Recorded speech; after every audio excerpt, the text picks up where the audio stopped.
Welcome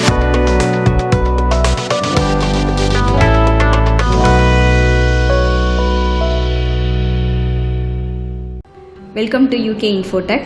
இந்த வீடியோவில் நம்ம யூனிட் டெஸ்டிங்னா என்ன, அதுக்கு என்னென்ன மாதிரியான பெனிஃபிட்ஸ் இருக்குது, அந்த யூனிட் டெஸ்டிங் பண்ணுறதுனால நம்மளுக்கு என்னென்ன பெனிஃபிட்ஸ் இருக்குது, அதுக்கப்புறம் அதில் என்னென்ன மாதிரி டூல்ஸ் யூஸ் பண்ணி நம்ம டெஸ்ட் பண்ணுறோம் அப்படிங்கிறத டீட்டெயில்டாக உங்களுக்கு எக்ஸ்பிளைன் பண்ணுறேன்.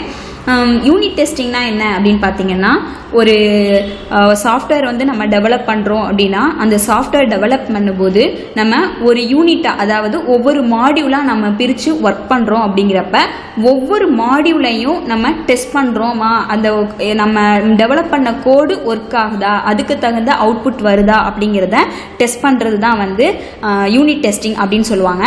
இது வந்து ஃபங்க்ஷனல் டெஸ்டிங் அப்படின்ற ஒரு பேஸில் தான் நம்ம பாஸ் பண்ணுவோம். யூனிட் டெஸ்டிங் வந்து first level of functional testing அப்படின்னு சொல்லுவாங்க. ஒரு சாஃப்ட்வேரை டெவலப் பண்ணும்போது நம்ம ஆல்ரெடி சொல்லியிருக்கோம், functional testing, non functional testing அப்படின்னு 2 டெஸ்டிங் பண்ணுவோம். அந்த ஃபங்க்ஷனல் டெஸ்டிங்கில் தான் ஃபர்ஸ்ட் லெவலாக வர்றது யூனிட் டெஸ்டிங். அதாவது யூனிட் டெஸ்டிங்கிறது ஒரு மாடியூலை நம்ம கிரியேட் பண்ணி ஒரு மாடியூலை நம்ம அதுக்கான கோடு வந்து ஒர்க் ஆகுதா, அதுக்கான நம்ம எழுதியிருக்க கோடுக்கான அவுட்புட் வந்து வருதா அப்படிங்கிறத செக் பண்ணுறது தான் யூனிட் டெஸ்டிங்னு சொல்லுவோம். இது யார் பண்ணுவா அப்படின்னா, இது வந்து ஃபஸ்ட்டு டெவலப்பர் தான் பண்ணுவாங்க. ஏன் அப்படின்னா ஒயிட் பாக்ஸ் டெஸ்டிங் அப்படின்னு சொல்லியிருக்கேன்னா, ஒயிட் பாக்ஸ் டெஸ்டிங்கிறது ஒரு டெவலப்பர் வந்து டெஸ்ட் பண்ணாங்க அப்படின்னா அது வந்து ஒயிட் பாக்ஸ் டெஸ்டிங். ஏன் அப்படி சொல்கிறோம் அப்படின்னாக்க, அதில் இருக்கக்கூடிய இன்டர்னல் கோட், சோர்ஸ் கோடு வந்து யாருக்கு தெரியும் அப்படின்னா டெவலப்பருக்கு தான் தெரியும். ஸோ அவுட்புட்டும் தெரிஞ்சிருக்கும், இன்புட்டும் தெரிஞ்சிருக்கும், அதில் என்ன மாதிரியான கோடிங் எழுதியிருக்கோம், என்ன மாதிரியான லாஜிக்கல் யூஸ் பண்ணியிருக்கோம் அப்படிங்கிற ஒரு கோடிங் நாலேஜ் வச்சு நம்ம டெஸ்ட் பண்ணுறோம் அப்படின்னா அது ஒயிட் பாக்ஸ் டெஸ்டிங்கில் உள்ள டெக்னிக்காக தான் இருக்கும். ஸோ அதனால தான் யூனிட் டெஸ்டிங்கை பொறுத்த வரைக்கும் நம்ம ஒயிட் பாக்ஸ் டெஸ்டிங் அப்படின்னு சொல்லுவோம். சரியா? ஸோ யூனிட் டெஸ்டிங் வந்து ஒரு சாஃப்ட்வேர் டெவலப்மெண்ட், அதாவது ஒரு சாஃப்ட்வேரை நம்ம டெவலப் பண்ணுறதுக்கான ப்ராசஸில் இருக்கக்கூடிய சின்ன சின்ன மாடியூலை அது ஒரு பார்ட்டை எடுத்து நம்ம டெஸ்ட் பண்ணுறது தான் வந்து யூனிட் டெஸ்ட்னு சொல்கிறோம். ஸோ இது வந்து ஒரு இண்டிவிஜுவலாக ஒரு ப்ராடக்டை, ஒரு ப்ராசஸை, ஒரு ப்ராஜெக்டில் இருக்கக்கூடிய மாடியூலை எடுத்து தான் நம்ம ப்ராப்பராக அதோட ஃபங்க்ஷனல் டெஸ்டிங்கை நம்ம பண்ணுறோம். சரியா? ஸோ இதுதான் யூனிட் டெஸ்டிங்னு சொல்லுவாங்க.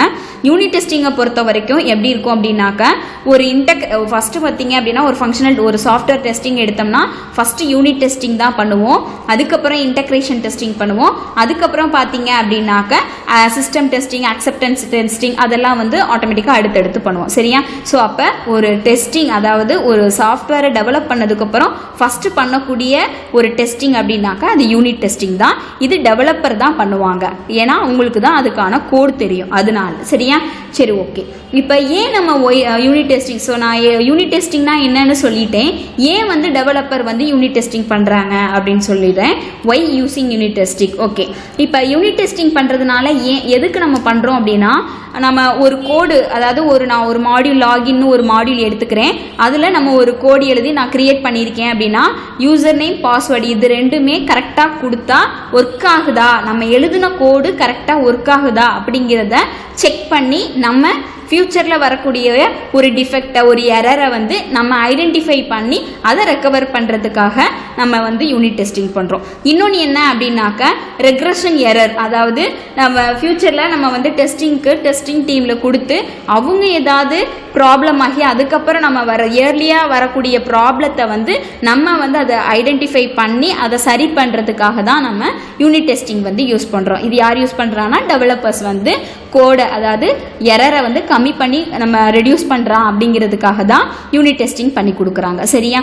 ஸோ இன்னொன்று என்ன அப்படின்னாக்கா, இதனால இன்னொரு ஃபியூச்சர்ஸ் இருக்குது. இது கோடில் என்னென்ன மாதிரி எரர் இருக்குது அப்படிங்கிறதையும் நம்மளால் ஐடென்டிஃபை பண்ண முடியும் இந்த யூனிட் டெஸ்டிங் வந்து பண்ணுறதுனால. இன்னொரு ப்ராசஸ் என்ன அப்படின்னா, டாக்குமெண்டேஷன் ப்ராசஸ். நம்ம ஆல்ரெடி வந்து ஒயிட் பாக்ஸ் டெஸ்டிங்கில் சொல்லியிருக்கோம். ஒரு டெவலப்பர் வந்து டெஸ்ட் பண்ணுறாங்க அப்படின்னா அவங்க டெஸ்ட் கேஸ் ரைட் பண்ணணும், டெஸ்ட் சூட் எழுதணும், அது மாதிரி டெஸ்ட் கேஸு, டெஸ்ட் செனாரியோ எல்லாமே வந்து அவங்க எழுதணும். ஸோ எழுதி அதுக்கப்புறம் தான் டெஸ்ட் பண்ணணும். அதனால தான் ஒரு குவாலிட்டியான சாஃப்ட்வேரை வந்து நம்மளால் க்ரியேட் பண்ண முடியும்னு சொல்லியிருக்கோம். ஸோ அதே மாதிரி தான் ஒரு டாக்குமெண்டேஷன் ப்ராசஸை வந்து நம்ம பண்ண முடியும் அப்படின்னா அது யூனிட் டெஸ்டிங் வந்து யூஸ் பண்ணலாம். சரியா? ஸோ டெவலப்பர் அதை டெஸ்ட் பண்ணுறாங்க அப்படின்னாக்க அவங்க வந்து யூனிட் டெஸ்டிங் தான் யூஸ் பண்ணுவாங்க. ஏன் அப்படின்னா ஒரு டாக்குமெண்டேஷனாகவும் பண்ண முடியும், அந்த கோடும் அவங்களுக்கு என்ன ப்ரோக்ராமிங்கில் எழுதியிருக்காங்க அதை பற்றின நாலேஜும் அவங்களுக்கு தெரியும். ஸோ அதனால தான் டெவலப்பர்ஸ் வந்து யூனிட் டெஸ்டிங் பண்ணுறாங்கன்னு சொல்கிறோம். So benefits of unit testing, நம்ம யூனிட் டெஸ்டிங் பண்ணுறதுனால நம்மளுக்கு என்னென்ன பெனிஃபிட்ஸ் இருக்குது அப்படின்னு பார்த்தீங்கன்னா, இம்ப்ரூவ் குவாலிட்டி அண்டு பர்ஃபார்மன்ஸ். நம்ம ஒரு ப்ரோக்ராமில் ஒரு மாடியூலில் நான் ஆல்ரெடி சொன்ன மாதிரி ஒரு லாகின் ஃபார்ம் எடுத்துக்கிறேன், அதில் நான் வந்து ஒரு கிரியேட் பண்ணி ஒரு ப்ரோக்ராம் எழுதியிருக்கேன் அப்படின்னா அந்த யூனிட் டெஸ்டிங் அந்த லாகின்கிற மாடியூலில் ஒரு யூனிட் டெஸ்டிங் நான் பண்ணியிருக்கேன் அப்படின்னா ஸோ அதுக்காக தான் நம்ம ஒரு இம்ப்ரூவ் குவாலிட்டி அண்டு பர்ஃபார்மன்ஸ் ஒரு சாஃப்ட்வேர் கிரியேட் பண்ணும்போது அதில் எந்த விதமான ஒரு எரரும் இல்லாமல் ஒரு ப்ராடக்ட் குவாலிட்டியான ப்ராடக்டை நம்ம வந்து கிரியேட் பண்ணுறோம் அப்படிங்கிறதுக்காக தான் நம்ம வந்து யூனிட் டெஸ்டிங் பண்ணுறோம். ஸோ இது one of the benefit of unit testing சொல்லுவோம். நம்ம அடுத்து என்ன அப்படின்னா அலோஸ் ஃபார் டாக்குமெண்டேஷன்ஸ். அதாவது நம்ம ஆல்ரெடி சொன்ன மாதிரி ஒயிட் பாக்ஸ் டெக்னிக்கில் வந்து நம்ம யூஸ் பண்ணுற மாதிரி ஒரு டாக்குமெண்டேஷன், அதாவது டெஸ்ட் கேஸ் ரைட் பண்ணுறது, test scenario, test suite, test story எல்லாமே நம்ம ஒரு டாக்குமெண்டேஷனாக கிரியேட் பண்ணி அதுக்கப்புறம் தான் நம்ம யூனிட் டெஸ்டிங் வந்து ப்ராசஸ் பண்ண போகிறோம். ஸோ டாக்குமெண்டேஷன் வந்து இதில் நம்ம பண்ணி ஆகணும். நெக்ஸ்ட் ஒன் அப்படின்னா ஃபைண்ட் பக். நம்ம ஆல்ரெடி சொன்ன மாதிரி நம்ம ஃப்யூச்சரில் ஏதாவது பக் இருந்து அதை யூசர்கிட்ட போய் டெஸ்டர்கிட்ட போயிட்டு அதுக்கப்புறம் வந்து நம்ம ஃபைண்ட் அவுட் பண்ணி கொண்டு வரதுக்கு பதிலாக ஏதாவது பக் இருந்துச்சு அப்படின்னா அதை நம்மளே ஃபைண்ட் அவுட் பண்ணிடலாம். இன்னொன்று என்ன அப்படின்னாக்க மேக்ஸ் டிபக்கிங் ஈஸியர். அதாவது டிபக்கிங் ப்ராசஸ் ஏதாவது இருந்துச்சு அப்படின்னா கோடில் ஏதாவது காம்ப்ளெக்சிட்டி அந்த மாதிரி ஏதாவது இருந்துச்சுன்னா நம்ம ஈஸியாக அதை வந்து ரெக்கவர் பண்ண முடியும். இன்னொன்று reduces software complexity. Software complexity அப்படின்னாக்க ஒரு ப்ராஜெக்டை நம்ம கிரியேட் பண்ணியிருக்கோம் அப்படின்னாக்க அதில் இருக்கக்கூடிய காம்ப்ளெக்சிட்டி கோடு ஏதாவது இருந்துச்சு அப்படின்னாக்க எரர் ஏதாவது இருந்துச்சு அப்படின்னா ஏர்லியாகவே நம்ம வந்து அதை டிஃபெக்ட் இருந்துச்சுன்னு அப்படின்னாக்க அதை கிளியர் பண்ண முடியும். ஸோ இதெல்லாம் வந்து ஒரு யூனிட் டெஸ்டிங் வந்து கிரியேட் பண்ணுறதுக்கான ஒரு டெஸ்டிங் யூஸ் பண்ணுறதுக்கான பெனிஃபிட்ஸ். ஓகேயா? ஸோ நெக்ஸ்ட் வந்து பார்த்தோம் அப்படின்னாக்க யூனிட் டெஸ்டிங்கில் என்னென்ன மாதிரியான டூல்ஸ் வந்து யூஸ் பண்ணுறோம் அப்படின்னு பார்ப்போம்.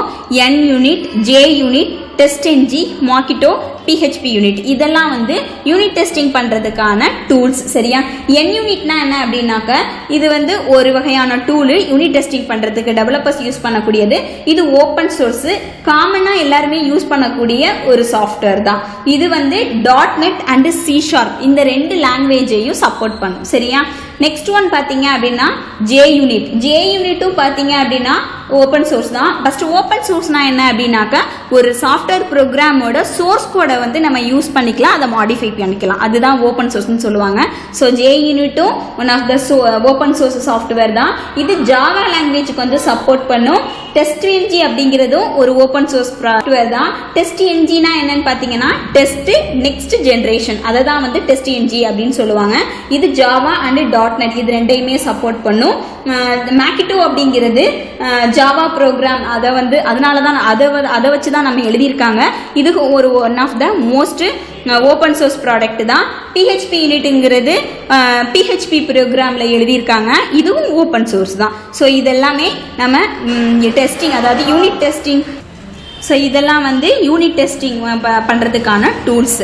நெக்ஸ்ட் ஒன் பார்த்தீங்க அப்படின்னாக்க இதெல்லாம் வச்சு உங்களுக்கு ஒரு யூனிட் டெஸ்டிங் ஒரு சாஃப்ட்வேர் ப்ராடக்டில் எந்த மாதிரி நம்ம வந்து யூனிட் டெஸ்ட் பண்ணலாம் அப்படிங்கிறதுக்கான ஒரு ப்ராசஸ் தான். ஸோ நெக்ஸ்ட் வீடியோவில் உங்களுக்கு இன்டகிரேஷன் டெஸ்டிங்னா என்ன அப்படிங்கிறத டீட்டெயிலாக எக்ஸ்பிளைன் பண்ணுறேன். தேங்க்யூ.